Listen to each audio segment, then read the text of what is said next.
The morning sun was barely peeking over the hills when Martha Coleman heard the sound of horses approaching their small farm. She wiped her hands on her apron and looked out the kitchen window. A fancy black carriage was coming up their dirt road, pulled by two beautiful horses that probably cost more than her family made in a whole year. Martha's heart sank. She knew who was in that carriage, and she knew why he was coming. Her father, Samuel, was already walking out to meet the visitor. Martha watched as a tall, well-dressed man stepped down from the carriage. Harrison Blackwood, the richest man in 3 counties, and at 45 years old, he was old enough to be her father. Maybe even older. Martha had first seen him at the county fair 2 months ago. She was selling her mother's apple pies at their little booth when she noticed him staring at her, not just looking, staring. It made her skin crawl. When her friend Lucy pointed out who he was, Martha felt even worse. Everyone knew the stories about Harrison Blackwood, how he treated his workers like dirt, how his first wife had died young under mysterious circumstances, how he thought money could buy him anything he wanted. Now he was here, talking to her. Father, like they were old friends. Martha could see them shaking hands, both men smiling. But her father's smile looked forced, desperate even. She knew why. The farm was in trouble. Had been for 2 years now. Bad weather, failed crops, and mounting debts were slowly destroying everything her family had worked for. Martha's mother, Ruth, came up behind her at the window. "He's here about you," her mother said quietly. It wasn't a question. "I know," Martha replied, her voice barely above a whisper. "Your father thinks this could solve all our problems." Martha turned to look at her mother. Ruth Coleman was only 42, but she looked much older. Years of hard work and worry had carved lines into her face. Her hands were rough and calloused from endless chores. Martha could see the hope in her mother's eyes, mixed with something that looked like guilt. "What do you think, Mama?" Martha asked. Ruth was quiet for a long moment. Finally, she sighed. "I think a woman doesn't always get to choose her path in this world." The sound of boots on the front porch interrupted their conversation. Samuel Coleman's voice boomed through the house. "Martha, come out here, girl. We have a visitor." Martha's hands were shaking as she smoothed down her dress. It was her best one, a simple blue cotton dress that her mother had made for church. She wished she was wearing her work clothes instead. Maybe then she wouldn't look so much like someone who was being presented for inspection. She walked out to the front porch where the 2 men were waiting. Up close, Harrison Blackwood was even more intimidating. He was tall and broad-shouldered, with dark hair that was starting to turn gray at the temples. His clothes were expensive, probably cost more than her family's entire wardrobe combined. But it was his eyes that bothered her most. They were cold and calculating, like he was already planning what to do with her. "Martha," her father said, his voice unusually cheerful, "I'd like you to meet Mr. Harrison Blackwood. He owns the big ranch on the other side of the valley." "Miss Coleman," Blackwood said, tipping his hat. His voice was smooth and cultured, but there was something underneath it that made Martha want to step back. "Your father has told me so much about you." Martha nodded politely but didn't speak. She had learned long ago that sometimes the best thing to do was stay quiet and listen. "Mr. Blackwood has a proposition for us," Samuel continued. He was talking fast, like he was trying to get the words out before he lost his nerve. "A business proposition that could help our family tremendously." Martha felt her stomach drop. She knew what was coming, but she still wasn't prepared for it. Blackwood stepped closer to her. "Miss Coleman, I'll be direct. I'm looking for a wife. A young, healthy woman who can give me sons and help me build a legacy. Your father tells me you're hardworking, obedient, and come from good stock." Good stock. Like she was a horse he was thinking about buying. "I'm prepared to be very generous," Blackwood continued. "I'll pay off all your family's debts immediately. I'll also provide a substantial dowry that will ensure your parents can live comfortably for the rest of their lives. All I ask in return is your hand in marriage." The silence that followed felt like it lasted forever. Martha could hear her father's breathing, quick and nervous. She could smell the expensive cologne that Blackwood wore, mixed with the scent of leather and tobacco. Somewhere in the distance, a rooster was crowing. Finally, Martha found her voice. "Mr. Blackwood," she said carefully, "I appreciate your offer, but I'm not ready for marriage." Her father's face went red. "Martha, don't be foolish. This is the opportunity of a lifetime." But Martha stood her ground. "I said I'm not ready." Blackwood's expression didn't change, but something flickered in his eyes. Anger, maybe? Or annoyance that someone had dared to refuse him. "Miss Coleman, perhaps you don't understand the full scope of what I'm offering. Your family's farm is about to be foreclosed on. The bank will take everything. Your parents will have nothing." "That's not her decision to make," Samuel said quickly. "She's young. She doesn't understand these things." "I understand perfectly," Martha said, her voice getting stronger. "And my answer is no." The words hung in the air like a challenge. Martha could see her father's hands clenching into fists.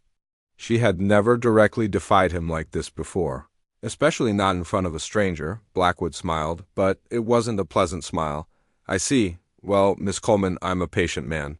Perhaps you need some time to think about it, to discuss it with your family and consider all the implications." He turned to Samuel. "I'll give you 1 week to help your daughter see reason. After that, I'll need an answer." "A final answer." Samuel nodded eagerly. "Of course, Mr. Blackwood. 1 week, I'm sure she'll come around." After Blackwood left, Martha and her father stood on the porch in silence. Finally, Samuel turned to her, and Martha saw an expression on his face that she had never seen before. It was cold and determined and a little frightening.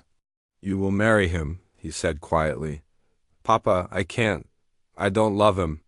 I don't even know him." "Love?" Samuel laughed, but there was no humor in it. "Love doesn't put food on the table, Martha. Love doesn't save farms. You're 22 years old? Most girls your age are already married with children. You've been too picky, too stubborn. Well, your pickiness is about to cost this whole family everything we've worked for." Martha felt tears starting to form in her eyes. "There has to be another way. There is no other way," Samuel shouted, his patience finally snapping. "This is the way things are. This is how the world works. You marry who your family needs you to marry. That's what daughters do." That night Martha lay in her small bed in the room she shared with her younger sister, staring at the ceiling. Through the thin walls she could hear her parents talking in hushed, urgent voices. She caught fragments of their conversation, words like debt and foreclosure and no choice. She understood the situation. She really did. Her family was desperate, and Harrison Blackwood's offer was their salvation. But the thought of spending the rest of her life married to a man she didn't love, a man who frightened her, made her feel sick to her stomach. Martha had always dreamed of marrying for love.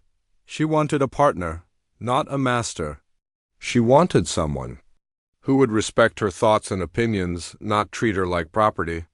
She wanted to feel her heart race when she saw him, not dread the sound of his footsteps. As she drifted off to sleep, Martha made a silent promise to herself. No matter what happened, no matter how much pressure her family put on her, she would not marry Harrison Blackwood.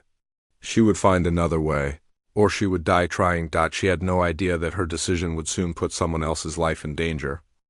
The next morning, Martha woke up to find her bedroom door locked from the outside. She tried the handle several times, thinking maybe it was just stuck, but it wouldn't budge. From downstairs, she could hear the familiar sounds of her family starting their day, her mother making breakfast, her brothers getting ready for their farm work, her father's heavy footsteps on the wooden floors. "Hello?" she called out, knocking on the door. "The door is stuck."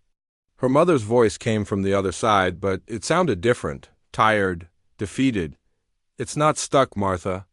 Your father thinks you need time to think about Mr. Blackwood's proposal without any distractions." Martha felt a chill run down her spine. "Mama, you can't be serious. You're locking me in my own room?" "It's just for today," Ruth said, but she didn't sound convinced. "Just until you come to your senses." For the rest of that day, Martha paced around her small room like a caged animal. She tried everything she could think of to get out. She pushed against the door until her shoulders ached. She examined the window, but it was too high off the ground to jump, and besides, her father had nailed it shut years ago to keep the winter cold out. When dinner time came, her youngest brother Thomas brought her a plate of food. He was only 16, with sandy hair and kind eyes that reminded Martha of their grandfather. Thomas had always been her favorite sibling, the only one who seemed to understand her dreams of something more than farm life. "I'm sorry, Martha," he whispered through the crack under the door as he slid the plate through. "Papa made me promise not to talk to you, but I wanted you to know I think this is wrong. Thomas, can you unlock the door?" "Please? I can't. Papa has the key and he's watching me like a hawk." "But Martha, maybe you should just say, maybe it wouldn't be so bad. Mr. Blackwood is rich. You'd never have to worry about money again." Even Thomas, her closest ally, was starting to doubt. Martha felt more alone than she had ever felt in her life. The next day brought a new strategy. Her mother unlocked the door and led Martha downstairs for what she called a family discussion. All the Colemans were gathered in their small living room, her parents, her 3 brothers, and even her grandmother who lived with them. They formed a circle around Martha like she was on trial. Her father started the conversation. "Martha, we've all been talking and we think you're being selfish." "Selfish?" Martha couldn't believe what she was hearing. Her older brother William spoke up. He was 25 and had always taken after their father, stubborn and quick to anger. "You're thinking only about yourself. What about the rest of us? What happens when we lose the farm? Where are we supposed to go?" Her middle brother George nodded in agreement. "I was planning to get married next year to Annie Henderson. But if we lose everything, how can I support a wife? How can I even ask her father for permission when I have nothing to offer?" Martha looked around the room at her family's faces. They all looked desperate and angry, and they were all staring at her like she was the enemy. "I understand you're all scared," she said carefully. "I'm scared too. But marrying a man I don't love isn't going to solve our problems. It's just going to create new ones." Her grandmother, who had been quiet until now, spoke up in her creaky voice. "Child, in my day, love was something that grew between a husband and wife over time. It wasn't something you expected to feel right away. Your grandfather and I barely knew each other when we got married, but we learned to love each other." That's different, Grandmama. You and Grandpapa were the same age. You were both good people who wanted the same things. Mr. Blackwood is ... double quoth. Martha struggled to find the right words. "He scares me." Her father slammed his hand down on the table, making everyone jump. "Enough! You're going to marry him, and that's final. I won't have my daughter destroy this family because she's got romantic notions in her head." That's when Martha realized her family wasn't trying to convince her anymore. They were trying to break her will. Over the next few days, the pressure intensified. They took away her books, saying she spent too much time reading romantic stories that filled her head with impossible dreams. They made her sit through long lectures about duty and obedience. Her mother would cry and talk about how disappointed she was in her daughter. Her brothers would ignore her completely, treating her like she had already betrayed them. The worst part was when they brought in Reverend Patterson, the preacher from their church. He was a stern man with a gray beard who believed that women should always obey their fathers and husbands without question. "Martha," he said in his deep, authoritative voice, "the Bible is very clear about a woman's role in this world. Ephesians tells us that wives should submit to their husbands in everything. Your father is trying to provide for your future, and you're being rebellious and ungodly." "But Reverend," Martha said, "doesn't the Bible also say that love is patient and kind? How can I love someone who frightens me?" "Love is a choice, not a feeling," he replied sternly. "You choose to love by being obedient and dutiful. Your feelings will follow in time." Martha wanted to argue, but she knew it was useless. In the Reverend's world, women were supposed to accept whatever men decided for them. Her own thoughts and feelings didn't matter. The social pressure was just as bad as the family pressure. Word had gotten around town about Harrison Blackwood's proposal, and suddenly everyone had an opinion about Martha's situation. When she went to church on Sunday, she could feel people staring at her and whispering behind her back that Mrs. Henderson, who ran the general store, made a point of mentioning how lucky Martha was to have caught the attention of such a successful man. Most girls would give anything for such an opportunity. She said loudly enough for everyone to hear. Even Martha's friends started treating her differently. Lucy, who had been her best friend since childhood, barely spoke to her anymore. When Martha asked her what was wrong, Lucy looked uncomfortable. "My mother says I shouldn't be seen with you too much," Lucy admitted. "She says you're being ungrateful and it might reflect poorly on me when it comes time for me to find a husband." Martha felt like the whole world was turning against her.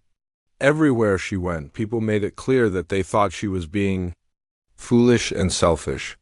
Some of them seemed genuinely confused by her refusal. After all, Harrison Blackwood was rich and successful. What more could a farm girl want? But Martha knew things about Blackwood that other people either didn't know or chose to ignore. She had heard the stories from some of the women whose husbands worked on his ranch. Stories about how he treated his workers, docking their pay for the smallest mistakes and making them work in dangerous conditions. Stories about how he had once had a man beaten for talking back to him, and then there was the story of his first wife, Catherine. She had died just 2 years after their marriage, officially from a fever. But Catherine's sister had whispered to Martha at the general store that Catherine had been covered in bruises when they prepared her body for burial. She was always having accidents, the sister had said bitterly.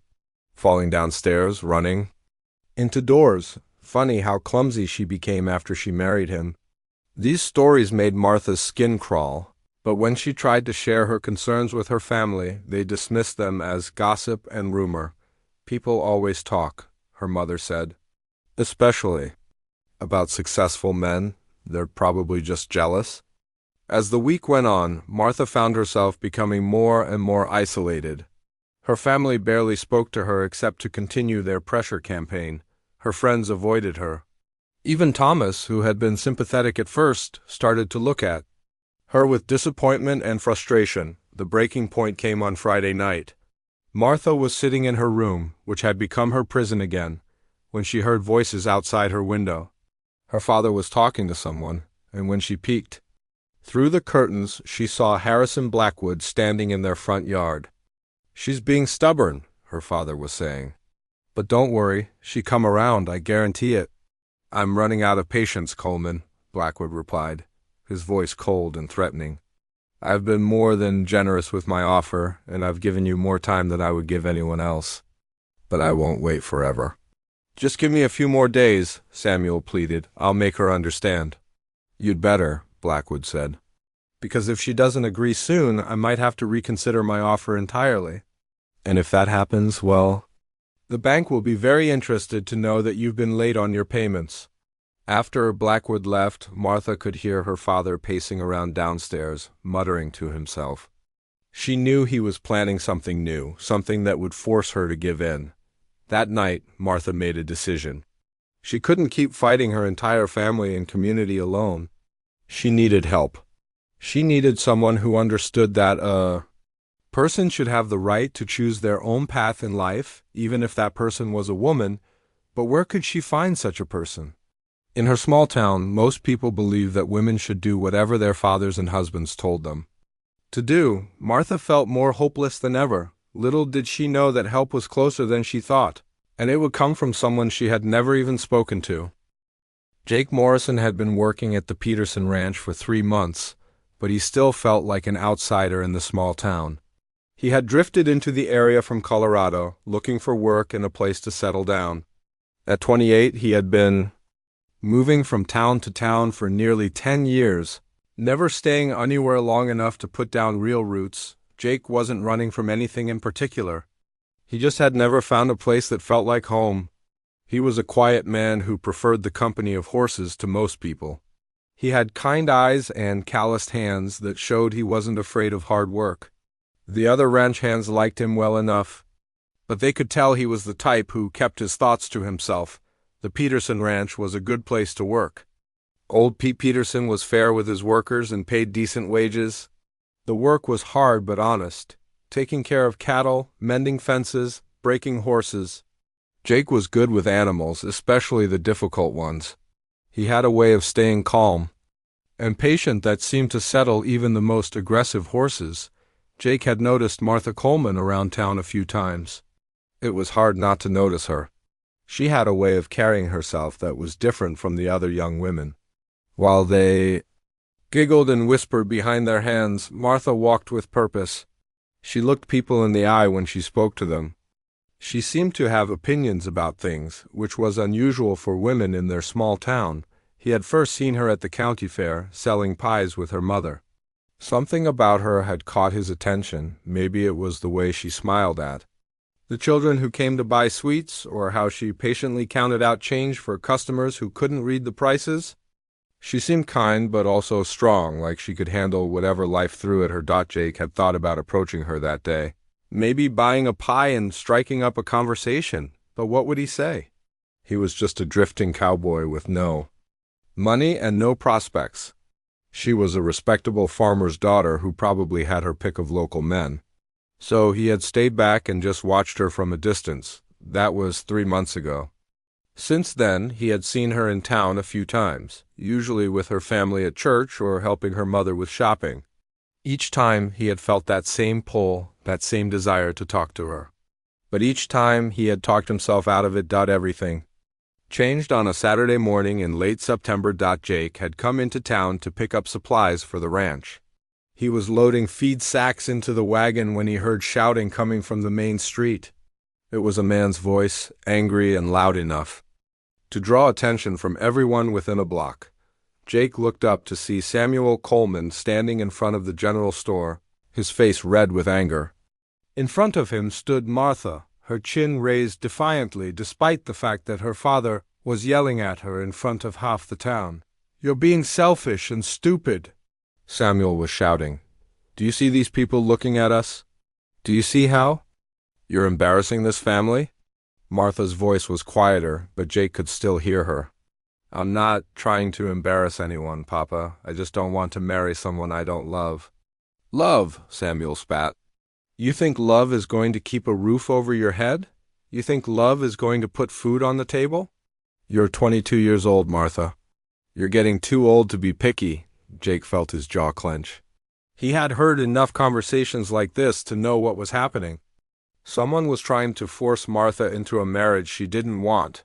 The injustice of it made his blood boil. Other people were stopping to watch the scene, but most of them seemed to be on Samuel's side. Jake could hear whispered comments from the onlookers. "That girl needs to learn her place. Her father's just trying to do right by her. She's always been too headstrong for her own good." Martha stood there taking the abuse, her hands clenched into fists at her sides. Jake could see that she was trying not to cry, trying to maintain her dignity despite being humiliated in public. Something about her courage in the face of overwhelming opposition stirred something deep inside Jake's chest. "You have one more day to come to your senses," Samuel continued. "One more day to think about what's best for this family instead of your own selfish wants. If you don't agree to marry Mr. Blackwood tomorrow, then you can find somewhere else to live. I won't have you destroying everything we've worked for." Martha's face went pale at the threat, but she still didn't back down. "Then I guess I'll need to find somewhere else to live," she said quietly. Samuel raised his hand as if to strike her, and that's when Jake moved. He didn't think about it, didn't plan it. He just found himself stepping between Martha and her father. "Excuse me, Jake," sighed, his voice calm but firm. "I think you dropped this." He held out a handkerchief, one he had pulled from his own pocket, giving Samuel a reason to lower his hand without losing face in front of the crowd. Samuel looked confused. "I didn't drop anything." "My mistake," Jake said, tipping his hat to Martha. "Ma'am, are you all right?" Martha looked surprised that a stranger had intervened. Her eyes met Jake's for just a moment, and he saw gratitude there, mixed with something that might have been curiosity. "I'm fine, thank you," she said softly. Samuel scowled at Jake. "This is a family matter, stranger. It's none of your business." Jake nodded politely. "You're absolutely right. I apologize for interfering." But as he turned to go, he caught Martha's eye again and gave her the slightest nod, trying to convey that she wasn't as alone as she might think. That evening, Jake couldn't stop thinking about what he had witnessed. The image of Martha standing up to her father, refusing to be bullied even when the whole town was against her, kept playing in his mind. He had met a lot of people in his travels, but he had never encountered someone with that kind of quiet courage. He also couldn't stop thinking about the name Samuel had mentioned, Blackwood. Jake knew that name. Harrison Blackwood owned one of the biggest ranches in the territory, and he had a reputation for being ruthless in business and cruel to his workers. Jake had heard stories from cowboys who had worked for him, stories about impossible demands, dangerous working conditions, and wages that were often withheld for minor infractions. The idea of someone like Martha being forced to marry a man like Blackwood made Jake feel sick. He had seen enough of the world to know that women rarely had much choice in these matters. But that didn't make it right. Jake spent the rest of the evening walking around the Peterson ranch, trying to figure out what, if anything, he could do. To help, he was just a hired hand with no money and no influence. What could he possibly do against a powerful family trying to force their daughter into an unwanted marriage? But as he thought about Martha's face, about the way she had stood her ground even when everyone was against her, Jake realized he couldn't just do nothing. Maybe he couldn't change the situation, but maybe he could let her know that at least one person in the world understood that she had the right to choose her own life. That night, Jake made a decision that would change everything. He would find a way to help Martha Coleman, even if it meant putting himself in danger. He didn't know her well, but he knew she deserved better than being treated like property to be sold to the highest bidder. Jake had always been a man who minded his own business and avoided conflict when possible. But something about Martha's situation called to the part of him that believed in justice and fairness. Maybe it was because he had spent his whole life being free to make his own choices, and he couldn't stand to see someone else denied that same freedom. The next morning, Jake got up before dawn and rode toward the Coleman farm. He didn't have a plan exactly, but he knew he had to do something. As he got closer to the farmhouse, he could see lights in the windows and hear voices raised in what sounded like another argument. Jake dismounted his horse and crept closer to the house, staying hidden behind a grove of trees. Through one of the windows, he could see the Coleman family gathered in their kitchen. Samuel was pacing back and forth, gesticulating wildly as he spoke. Martha sat at the table, her shoulders straight and her hands folded, looking like someone preparing for battle. Jake couldn't make out all the words, but he could hear enough to understand that Samuel was making his final demand. Martha had to agree to marry Blackwood today or face the consequences. As Jake watched, Martha stood up from the table and said something that made her father's face turn purple with rage. Even through the glass, Jake could see that she was still refusing to give in. That's when Jake knew he had to act. He couldn't stand by and watch this brave woman face her family's wrath alone. He might not be able to solve all her problems, but he could at least let her know that someone understood and supported her fight for freedom. As the sun came up over the hills, Jake Morrison prepared to do something that would change both his life and Martha's forever. He was about to step out of the shadows and into a conflict that would test everything he believed about right and wrong. Jake knew he couldn't approach the Coleman house directly. Too many people would see him, and it would only make things worse for Martha. Instead, he spent the morning thinking about how he could let her know that she had at least one person on her side. That's when he remembered the old oak tree near the back of the Coleman property. It was a massive tree that had been struck by lightning years ago, leaving a hollow in its trunk that was hidden from view. As children, the local kids had used it to pass secret messages to each other. Jake wondered if Martha remembered those childhood games. That evening, after finishing his work at the Peterson ranch, Jake rode out to the tree. He pulled out a piece of paper and wrote a simple message. "You are not alone. Someone believes you have the right to choose your own life. Stay strong. A friend." He folded the paper carefully and placed it in the hollow of the tree, along with a small wildflower he had picked along the way.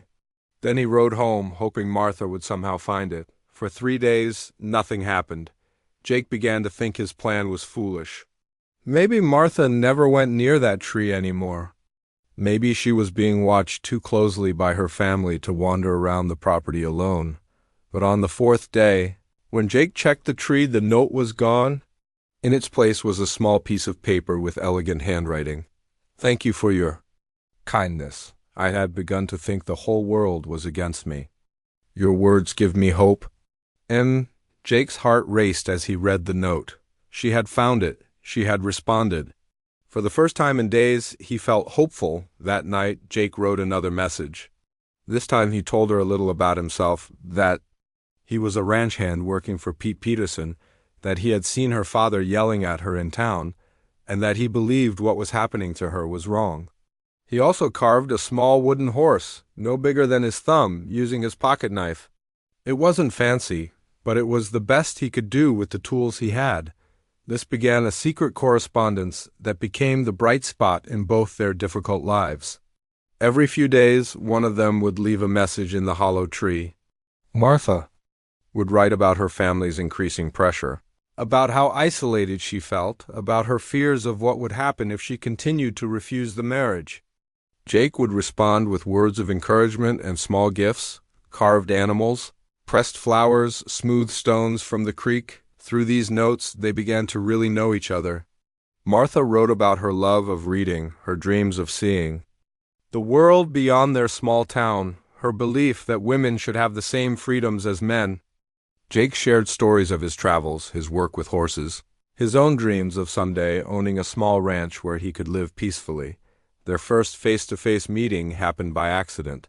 Martha had gone to check the tree one evening just as Jake was leaving another message. They both froze when they saw each other like deer caught in a hunter's sight. "You're the cowboy from town," Martha said softly. "The one who helped me when Papa was ... "Yes, ma'am," Jake replied, pulling off his hat. "I'm Jake Morrison. I work for Pete Peterson." They stood there for a moment, both uncertain. They had been sharing their thoughts and feelings through notes for weeks, but actually standing face to face felt different, more real, more dangerous. "I want to thank you," Martha continued. "Your notes, they've kept me sane these past weeks. Knowing that someone understands has made all the difference." Jake felt his chest tighten with emotion. Up close, Martha was even more beautiful than he had thought. But it wasn't just her appearance that affected him. It was her spirit, her refusal to give up even when everything seemed hopeless. "You don't need to thank me," he said. "What your family is doing to you, it's not right. No one should be forced into marriage." "Most people around here would disagree with you," Martha said with a bitter laugh. "According to everyone else, I'm being selfish and ungrateful." "You're being brave," Jake corrected. "It takes courage to stand up for what you believe in, especially when everyone else is against you." From that evening on, they began meeting at the tree whenever Martha could slip away unnoticed. It wasn't easy. Her family was watching her more closely than ever, but she managed to find moments when she could escape their supervision. During these secret meetings, their friendship deepened into something more. Jake found himself looking forward to seeing Martha smile, listening to her laugh, hearing her thoughts about books she had read or dreams she harbored. Martha discovered that Jake was not only kind and supportive, but also intelligent and thoughtful. He listened to her opinions without trying to change them, respected her ideas without dismissing them as foolish. "I never imagined I could feel this way about someone," Martha confessed one evening as they sat beneath the oak tree. "I always thought love was supposed to feel desperate and overwhelming like in the romantic novels. But this feels ... peaceful. Safe, like I can be myself with you." Jake reached over and gently took her hand. "I've been moving from place to place for years," he said. "Never found anywhere that felt like home. But sitting here with you, this is the first time I've ever wanted to stay somewhere." They began making plans. Jake had been saving his wages, and while it wasn't much, it might be enough to buy a small piece of land somewhere far from Martha's family in Harrison Blackwood. They could start fresh in a place where no one knew their story, where Martha would be free to make her own choices. But even as they planned their escape, the situation at home was getting worse for Martha. Harrison Blackwood was growing impatient with the delays. He had been more than generous with his timeline, and now he was demanding a final answer. Samuel Coleman was feeling the pressure from all sides. The bank was threatening foreclosure. His neighbors were gossiping about his daughter's refusal to marry, and Blackwood was making increasingly threatening comments about withdrawing his offer entirely. "That girl is going to be the death of me," Samuel complained to his wife one evening, not knowing that Martha was listening from the next room. "Blackwood came by again today. He's talking about pulling his offer and letting the bank take the farm. All because our daughter thinks she's too good for him." "Maybe we should try talking to her again," Ruth suggested weakly. "Maybe if we explained—" "We've tried talking," Samuel exploded. "We've tried everything. Reasoning, pleading, threatening, nothing works. She's as stubborn as a mule. What are we going to do?" Samuel was quiet for a long moment. When he spoke again, his voice was cold and determined. "We're going to make her understand that this isn't a game. She needs to learn that her actions have consequences for everyone in this family." Martha felt a chill run down her spine. She had never heard her father sound so menacing before. She realized that her family was reaching the end of their patience, and she was terrified of what they might do next. The next day, Martha shared her fears with Jake during one of their secret meetings. "I think they're planning something," she told him. "Papa has been too quiet lately, and the way he was talking last night. I'm scared, Jake." Jake felt his own fear rising. He had been worried about this moment, the point where Martha's family would decide that gentle persuasion wasn't working and would resort to more drastic measures. "Maybe it's time for us to leave," he said. "I know we plan to wait a few more months to save more money, but maybe we can't wait any longer." Martha wanted to agree, but she was torn. Despite everything, these people were still her family. The thought of leaving them forever, especially when they were facing financial ruin, made her heart ache. "I need a little more time," she said. "Maybe I can find another way to help them without sacrificing my own freedom." Jake nodded, though he was worried about waiting much longer. He could sense that something was building, like the pressure before a storm. Martha's family was desperate, and desperate people often did desperate things. Unfortunately, Jake's instincts were right. Back at the Coleman house, Samuel was meeting with Harrison Blackwood, and their conversation was taking a dark turn. "I've been patient long enough," Blackwood was saying. "Your daughter has had more than enough time to make up her mind. If she can't see reason, then perhaps it's time to help her see it." "What do you mean?" Samuel asked, though he was afraid he already knew. "I mean that sometimes people need to understand the full consequences of their choices," Blackwood replied coldly. "Perhaps if your daughter realized that her stubbornness was causing real suffering for the people she claims to love, she might become more agreeable." Samuel felt sick to his stomach, but he was trapped. Without Blackwood's help, his family would lose everything. "What are you suggesting?" Blackwood smiled, but there was no warmth in it. "I'm suggesting that you show your daughter what happens to families that refuse reasonable offers of help. I'm sure you can be creative." As Jake and Martha continued their secret meetings, neither of them realized how quickly their world was about to change. The storm that had been building was about to break, and both of their lives would be forever altered by what happened next. The trouble started when Martha's younger sister, Anne, found the carved wooden horse that Jake had made. Martha had hidden it carefully in her dresser drawer, wrapped in an old handkerchief, but Anne had been looking for a hair ribbon and had stumbled across it by accident. "Martha, what's this?"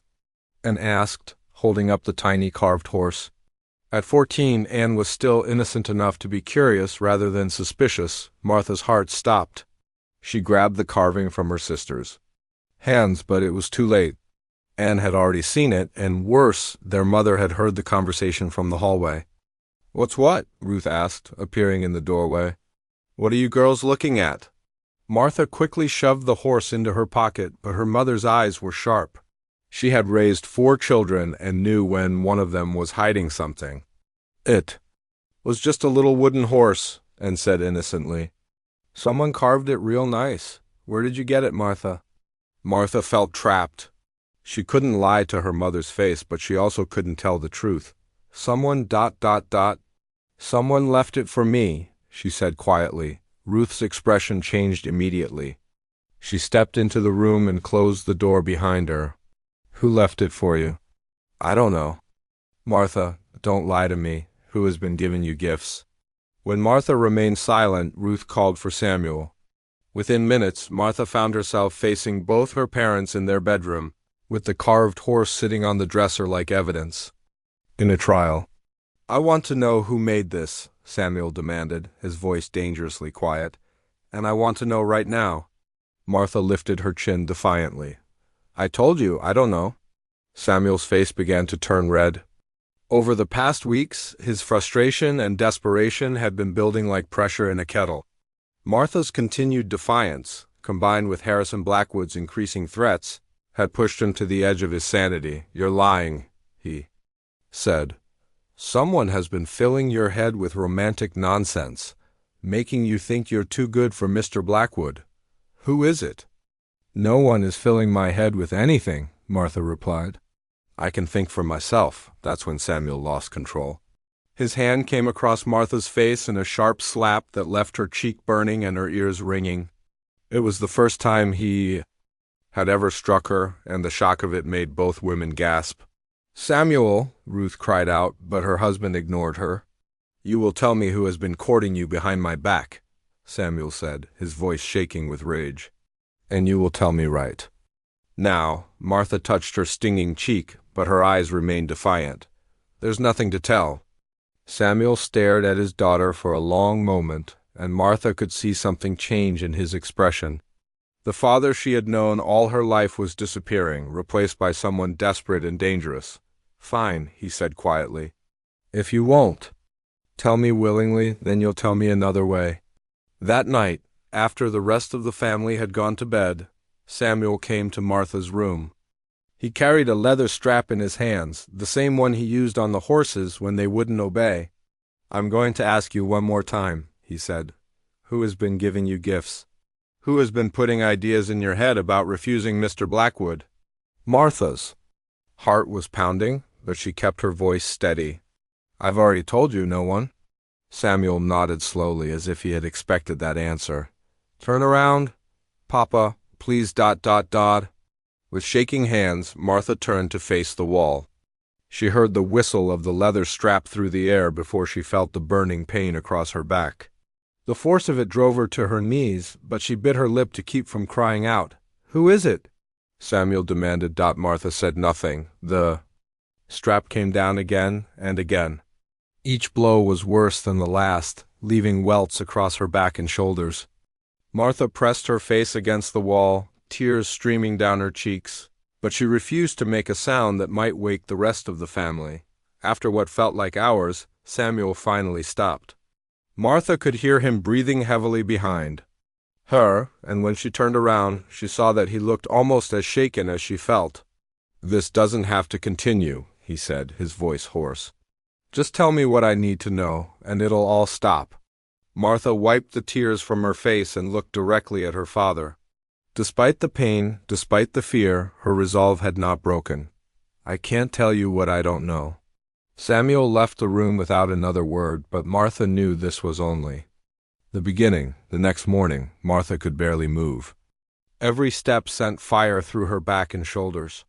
She tried to hide her pain from the family, but her mother noticed immediately. What's wrong with you? Ruth asked as Martha winced while hanging laundry on the line. I'm fine, Martha lied. But when she reached up to pin a sheet, she couldn't suppress a gasp of pain. Ruth pulled down the back of Martha's dress and saw the angry red welts crisscrossing her daughter's back. Oh my God, she whispered. Samuel, what have you done? But even Ruth's horror wasn't enough to stop what Samuel had started. That evening he returned to Martha's room with the strap, and the questioning began again. I spoke to Mr. Blackwood. Today, Samuel said conversationally, as if they were discussing the weather. He's losing patience with our family. He's thinking about withdrawing his offer entirely and letting the bank take our farm. Is that what you want, Martha? Do you want to see your family homeless because you're protecting some secret lover? I'm not protecting anyone, Martha insisted, but her voice was weaker now. The pain from the previous night's beating made it hard to stand straight, hard to think clearly. Then who made this? Samuel held up the carved horse. When Martha remained silent, the beating began again. This time, Samuel called in her brothers William and George to help hold her down. Martha fought against them, but she was already weakened from the previous night's punishment. "Please," she gasped as the strap came down again and again. "Please stop." "Just tell us who it is," William said, and Martha could hear that he was crying too. "Just tell us, and this will all be over." But Martha couldn't betray Jake, even through the pain. Even as she felt her strength leaving her, she couldn't bring herself to put him in danger. She loved him too much to sacrifice him to save herself. The beatings continued for the next 4 nights. Each evening, Samuel would come to her room with the same questions, and each evening, Martha would refuse to answer. Her back was a mess of cuts and bruises. She could barely eat, could barely sleep. During the day, she moved like an old woman, every step causing agony. The rest of the family was suffering too. Ruth cried constantly, begging Samuel to stop, but he ignored her pleas. Thomas, the youngest brother, tried to sneak Martha extra food and water, but Samuel caught him and threatened to beat him too if he interfered again. Anne, the youngest, was so frightened by the violence in their house that she barely spoke anymore. Even William and George, who had helped with the beatings, were starting to question what they were doing. "Maybe we should just let her refuse the marriage," George suggested one evening. "Maybe we can find another way to save the farm." But Samuel was beyond reason now. The combination of financial pressure, community judgment, and Harrison Blackwood's threats had driven him to a place where he could justify anything. "She's being stubborn and selfish," he insisted. "A little pain now will save her from a lifetime of regret later."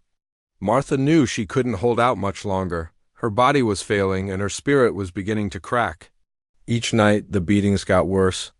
Each morning it was harder to get out of bed.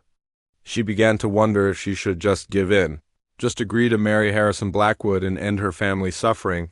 But then she would think about Jake, about his kind eyes and gentle hands. She would remember their conversations under the oak tree, their dreams of building a life together based on love and mutual respect. The thought of spending her life with a cruel man like Blackwood, when she had experienced what real love could feel like, was unbearable. On the 5th night, as Samuel prepared for another session with the strap, Martha made a desperate decision. She had to get a message to Jake somehow. She had to warn him that her family suspected someone was helping her, and that he might be in danger. But how could she warn him when she could barely leave her room? How could she protect the man she loved when she couldn't even protect herself?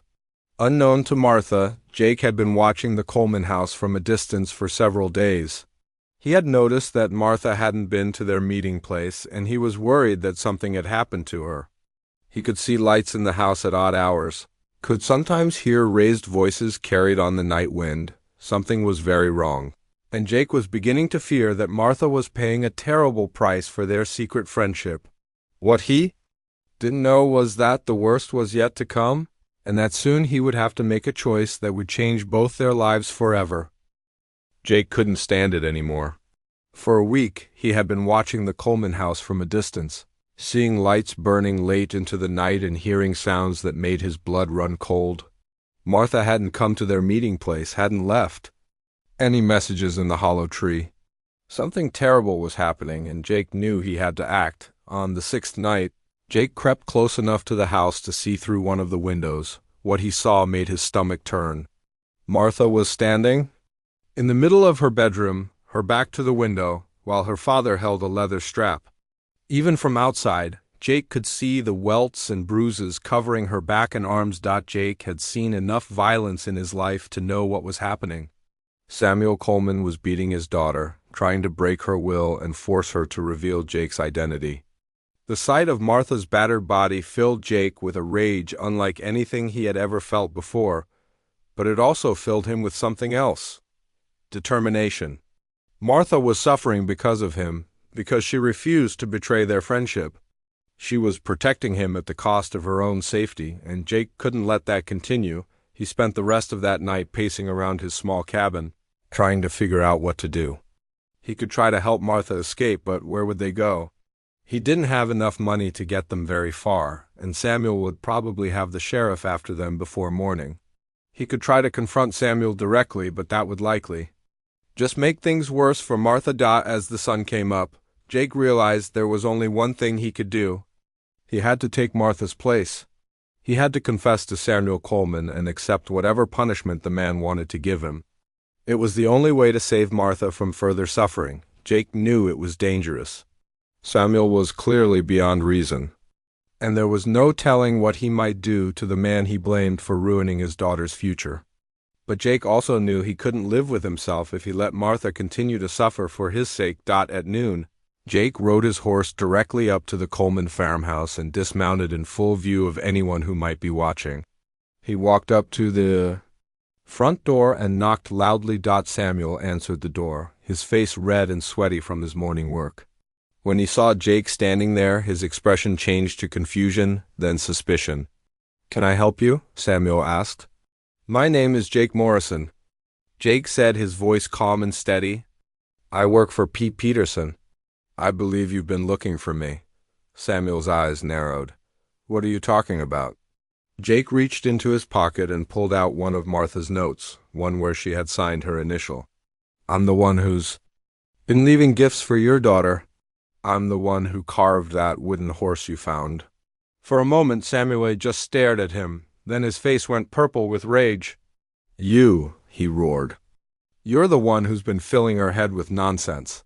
You're the reason she won't marry Mr. Blackwood." "Martha makes her own decisions," Jake said calmly. "I never told her to refuse anyone, but yes, I'm the one who's been courting her." Samuel's hands clenched into fists. "Do you have any idea what you've done? Do you know what trouble you've caused for my family?" "I know what you've been doing to her," Jake replied, his own anger starting to show. "I know you've been beating your own daughter because she won't tell you my name. Well, now you know. So leave her alone." Samuel called for his sons, and within minutes, William and George came running from the barn. When they saw Jake standing there, they understood immediately what was happening. "This is him," Samuel told his sons. "This is the one who's been poisoning Martha's mind against her family." Jake looked at the three men facing him and felt a moment of fear. Samuel was a big man, made strong by years of farm work. His sons were younger and stronger still. Jake was outnumbered and outmatched, but then he thought about Martha, about the welts on her back and the pain in her eyes. His fear melted away, replaced by grim determination. "Martha is inside," he said. "She's hurt. She needs medical attention." "That's none of your concern," Samuel snarled. "You've done enough damage already." "I haven't done anything except care about your daughter," Jake shot back. "You're the one who's been hurting her." That's when Samuel lost all control. He lunged forward and grabbed Jake by the shirt, then threw him to the ground. Before Jake could get back to his feet, Samuel's boot caught him in the ribs, driving the air from his lungs. "You think you can come here and steal my daughter?" Samuel shouted as he kicked Jake again. "You think you can ruin my family's future?" Jake tried to protect himself, but the blows kept coming. William and George joined in, kicking and punching, until Jake could barely see through the blood running down his face. "Stop!" a voice cried from the house. Jake looked up to see Martha standing in the doorway, her face white with horror. "Papa, stop! You're going to kill him." "Go back inside," Samuel ordered, not even pausing in his attack. "This doesn't concern you anymore." But Martha didn't go back inside. Instead, she ran toward them, trying to throw herself between Jake and her family. Samuel caught her by the arm and shoved her away so roughly that she fell to the ground. "I said go inside," he roared. Jake tried to get up, tried to help Martha, but George kicked him in the head and everything went black for a moment. When his vision cleared, Martha was gone, and the three men were standing over him. "Here's what's going to happen," Samuel said, breathing heavily from the exertion. You're going to stay away from my daughter. You're never going to see her again. Never going to speak to her again. If you do, if you even come near our property, I'll kill you. Do you understand?" Jake spat blood and tried to speak. Martha ... She doesn't love Blackwood. You can't force her. Samuel kicked him in the stomach, making Jake double over in pain. Martha will do what's best for this family. And what's best is for you to disappear. And if I don't? Jake gasped at. Samuel smiled, but it was a cold, cruel expression. Then we'll keep doing this, every day, until you either leave town or until there's nothing left of you to bury. Jake looked up at the three men, all of them breathing hard, all of them ready to continue the beating if he gave them a reason. He thought about fighting back, about trying to hurt them the way they had hurt him and Martha. But he realized that violence would only make things worse for everyone. Instead, Jake made a decision that surprised even himself. "All right," he said, "I'll take whatever you want to give me. But in exchange, you leave Martha alone. No more beatings. No more trying to force her into marriage. You let her make her own choice." Samuel laughed harshly. "You're not in a position to make demands." "I'm not making demands," Jake said, struggling to his feet. "I'm making an offer. You want someone to blame for Martha's refusal? You want someone to punish? Fine, take it out on me, but leave her alone." "You think we won't?" William asked. Jake looked directly at Samuel. "I think you're desperate enough to try anything. But I also think you love your daughter, somewhere deep down. And I think you know that what you're doing to her is wrong." For a moment, Samuel's expression wavered. Jake thought he saw a flicker of the father who had once loved his daughter unconditionally. But then Harrison Blackwood's threats, the financial pressure, and months of frustration hardened his face again. "Come back tomorrow," Samuel said. "Same time. And we'll continue this conversation." Jake nodded, wiping blood from his mouth. "I'll be here." As Jake limped back to his horse, he could see Martha watching from an upstairs window. Even from a distance, he could see the tears on her face, the anguish in her expression. He wanted to call out to her, to tell her that everything would be all right, but he knew Samuel was still watching. Instead, Jake mounted his horse and rode away, already planning to return the next day. He had made a bargain, and he intended to keep it. If taking regular beatings was the price of Martha's safety, then it was a price he was willing to pay. What Jake didn't know was that his sacrifice would soon become the talk of the entire town, and that his willingness to suffer for love would inspire others to take action on Martha's behalf. For 2 weeks, Jake kept his promise. Every day at noon, he rode to the Coleman farm and submitted to whatever punishment Samuel and his sons wanted to give him. The beatings were systematic and brutal. Samuel seemed to take particular pleasure in using different tools, sometimes his fists, sometimes a wooden club, sometimes the same leather strap he had used on Martha. Jake never fought back, never tried to defend himself. He took every blow in silence, thinking about Martha locked away in the farmhouse, thinking about the welts on her back that were healing while his own body absorbed the violence meant for her. Word spread quickly through the small town about the cowboy who came every day to be beaten. People would find excuses to ride past the Coleman farm around noon, hoping to catch a glimpse of the strange ritual taking place there. Some thought Jake was crazy. Others whispered that it was the most romantic thing they had ever seen. Dr. Miller, the town's only physician, was one of the people who rode by to see what was happening. What he witnessed made him sick to his stomach.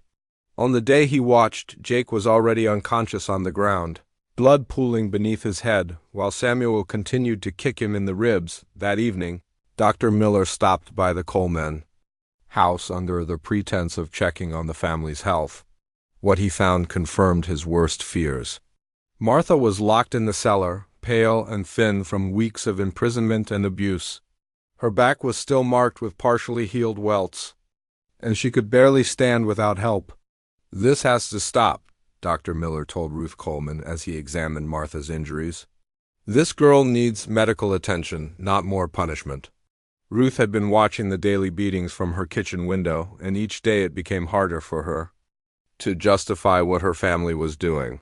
She had raised her children to be kind and moral, but now she was watching her husband and sons commit acts of cruelty that went against everything she believed in. "I know," Ruth whispered, tears streaming down her face. "I know it's wrong, but Samuel won't listen to me. He says it's the only way to save the farm." "There has to be another way," Dr. Miller insisted. "And if there isn't, then maybe losing the farm is better than losing your soul." Meanwhile, Jake's condition was getting worse every day.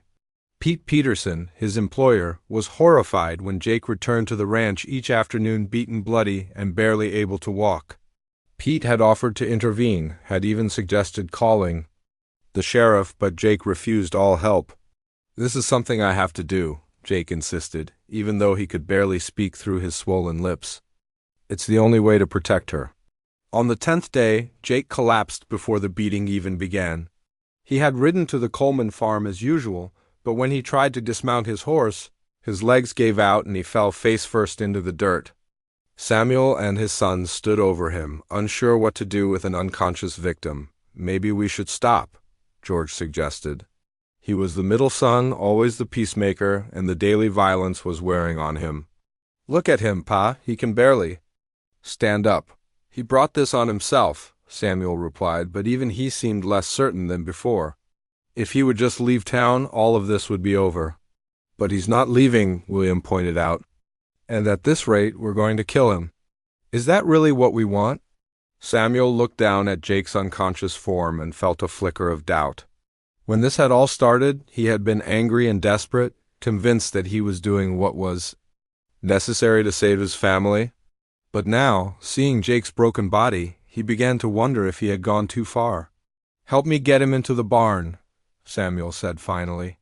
"Let him recover a bit before we continue." They carried Jake into the barn and laid him on a pile of hay. Martha, who had been watching from the cellar window, saw them bring him inside. That night she begged her mother to let her out just long enough to tend to Jake's wounds. "Please." "Mama," Martha pleaded, "he's hurt because of me. He's suffering because he loves me, and I love him. I can't let him die." Ruth looked at her daughter's face, saw the desperation and love there, and made a decision that would change everything. She unlocked the cellar door and helped Martha sneak out to the barn. What Martha found there nearly broke her heart. Jake was unconscious, his face so swollen and bruised that she could barely recognize him. His clothes were torn and bloody, and she could see that several of his ribs were broken.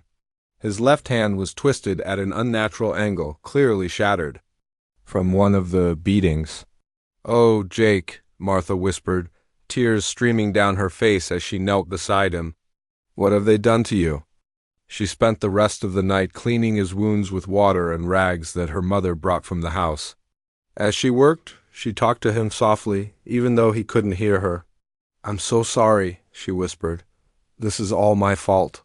You shouldn't be suffering from my choices. I should have just agreed to marry Mr. Blackwood. I should have protected you." As dawn approached, Jake's eyes fluttered open. For a moment he looked confused, unsure where he was. Then he saw Martha's face above him, and despite his pain he managed to smile. "Are you all right?" he asked, his voice barely a whisper. Martha almost laughed at the absurdity of the question. Here was Jake, beaten nearly to death, asking if she was all right.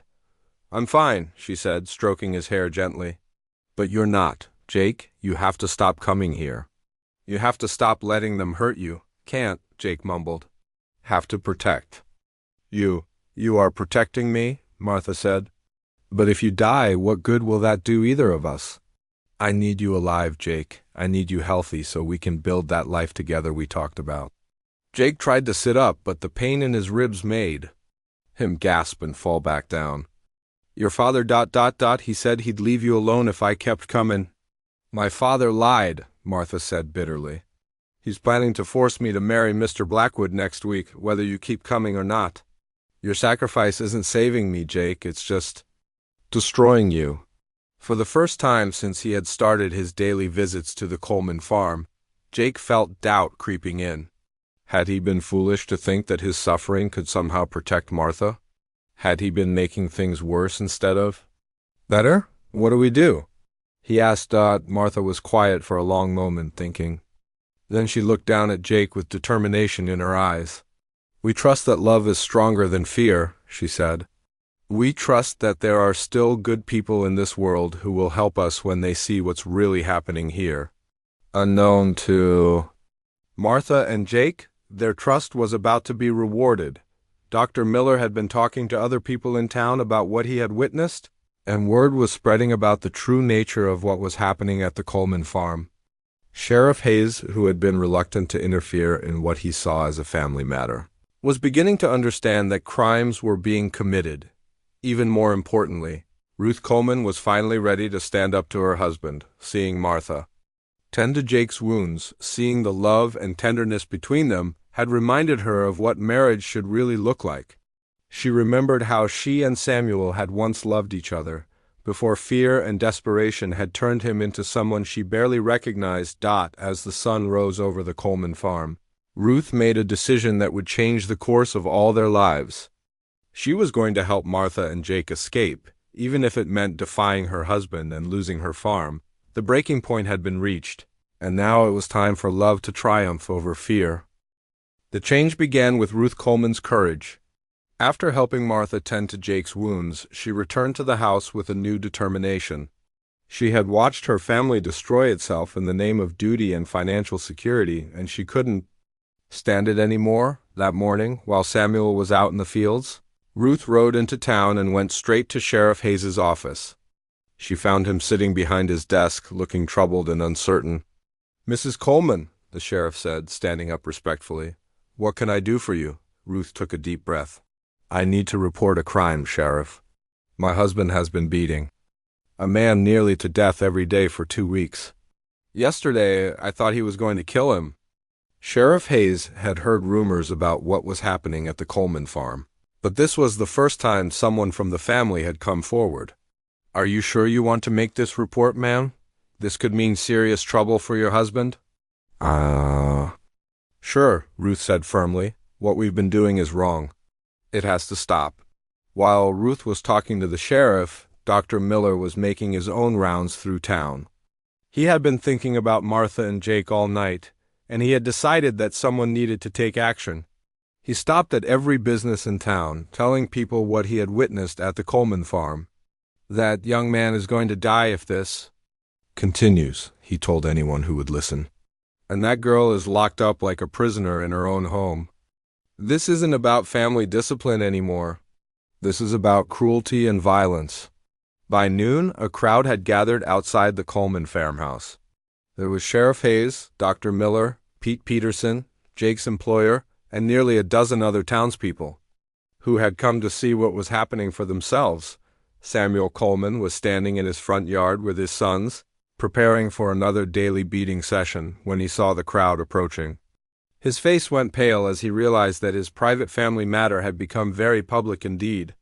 "Samuel Coleman," Sheriff Hayes called out as he rode up to the house, "I need to talk to you." "This is private property," Samuel replied, but his voice lacked its usual confidence. "You have no business here." "I have a report of assault," the sheriff said calmly. "Multiple assaults, in fact. Where is Jake Morrison?" Before Samuel could answer, Martha appeared at an upstairs window. She had heard the voices and had managed to escape from the cellar where her father had locked her again. "He's in the barn," she called out. "He's badly hurt."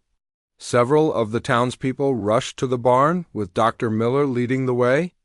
What they found there shocked even those who thought they were prepared for the worst. Jake was conscious but barely able to move. His face was so battered that some people didn't recognize him at first. "Dear God," Pete Peterson whispered. "What have they done to you, son?"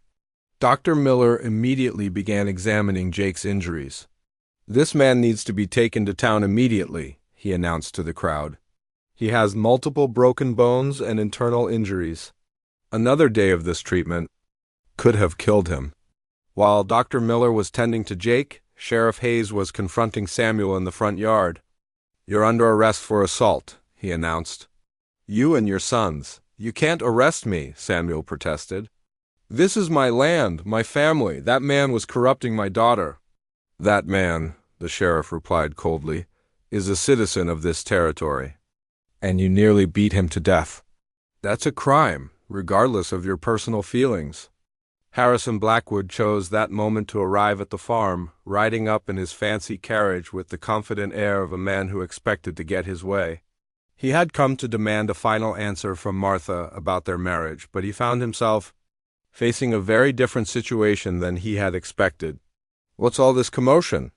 Blackwood demanded as he stepped down from his carriage. "Mr. Blackwood," Sheriff Hayes said, tipping his hat politely but firmly, "this is a legal matter."